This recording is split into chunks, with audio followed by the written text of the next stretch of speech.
Assalamu alaikum. Well, let me begin by thanking you for having me in this very important program, and to also thank the Minister for appearing on this very, very important program too.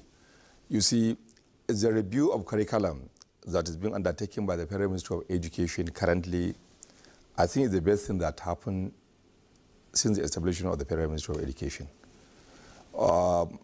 In this country, a lot of things are going not the way they are supposed to go.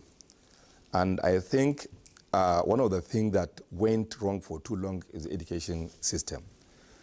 You see, I was opportune with the Honorable Minister to be at the Education World Forum in UK recently. And we saw and we understand how faithful, how countries are trooping to understand how Germany and Finland are operating their own system. You see, your education system has to be functional, defendable, workable, and reliable. The rate of unemployment, underemployment, insecurity in this country need for recall, for recap on what are we actually producing. Let me just give you a story.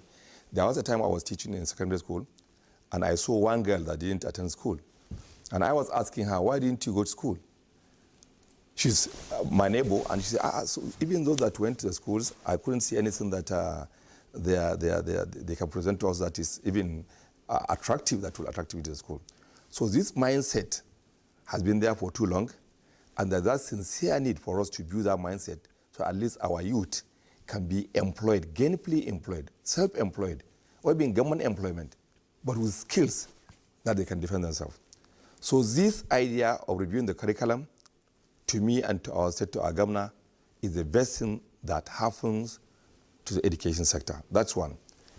When you come to the implementation aspect, you see, most of the thing we say is that the federal government should go an inch further and be involving us, the commissioners. I'm not saying that they are not involving us, but I am saying that, like now, if you take Kano State, we have more than 150,000 teachers in our payroll that we used to pay. So training these teachers to now understand or to now come back and start that initial redevelopment of that new system for the curriculum is a very difficult thing. We are trying, they are trying. If you take the teachers that are on the payroll of the federal government, they are not that much.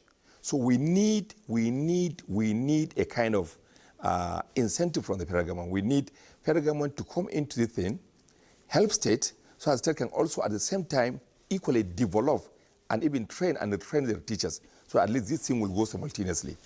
I'm happy that this thing is happening, and I'm assuring you that within no time, the Nigerian landscape of unemployment will change, because people will be gainfully employed by themselves.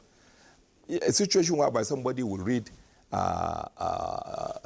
graduate from university, stay at home for 2-3 years without employment is very, very disheartening. I know a boy that graduated with flying colors and came and started selling fish.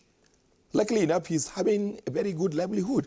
But that mindset, that change of mindset, that's why the minister is saying that they want a situation whereby before somebody finishes from basic school, that is primary school, he must have at least two skills that he's keen to learn or is competent with a little bit.